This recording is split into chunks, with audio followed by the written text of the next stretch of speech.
Up to now, my constant concern while examining the Bible has been the fear that it might hurt those who are with me. Some people feel a headache just hearing the name of Jesus, while others feel uncomfortable due to differences in interpretation. Then we need to ask what phenomena are created when one does not properly understand the Bible. The reason for this is that the Bible disciplines, without exception, the knowledge that comes from education and experiences are passed down through long traditions. When we usually speak of truth, we mean something like the real thing, correct judgment, in a dictionary sense. This issue is not just about differences in interpretation, but is also related to the idols that dominate human daily life. Idols are continued through habits, customs, rituals, practices, and education, leading people to claim that it's a Western thing, an Eastern thing, our thing is different. When such claims reach an extreme, they fall into ideologies promoting division.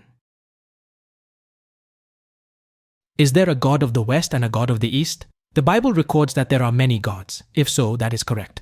However, the absolute God in the Bible is not just the God of the East or West, but rather it refers to everything in heaven, on earth, and under the earth as, "You shall have no other gods before me," Exodus 23, declaring that there is no true God besides him.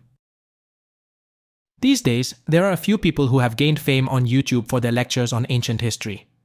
Among them, I see those who use the zodiac to mock the Bible with their logic. Of course, I agree with the content of that person's general arguments when they are presented in a realistic manner.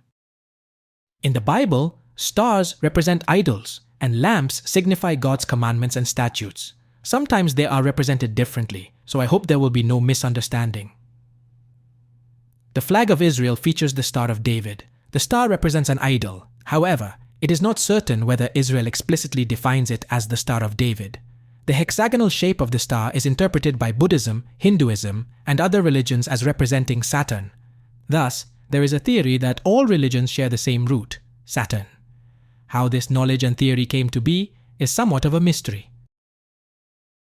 It is important to understand that those who make such claims clearly do not know even a single line of the Bible. While stars are used metaphorically, it is recorded that certain ethnic groups, nations, and religions believed in them as gods. Amos 5:8-26, 1 Kings 11:33, 36-38. Let's imagine something simple. Israel uses the star in its national flag in Asia, Africa, and beyond. Islamic countries symbolize themselves with the moon, and many religions, including Hinduism and Buddhism, also symbolize themselves with stars, and various organizations, including the Catholic Church, use the sun as a symbol. According to the Bible, it seems that the majority of the world is living in a way that warrants punishment. This too feels like an unsolvable riddle, as if it were fate. Let's consider another example. Do we know and observe the night and day of the Sabbath? Can the Sabbath controversy ever be resolved? One should know that the night is God's time, and the day is human time, Genesis 1, Genesis 32:24-30. Not knowing this principle is why, even after 2,000 years, there is still fumbling over the exact date of Jesus' resurrection.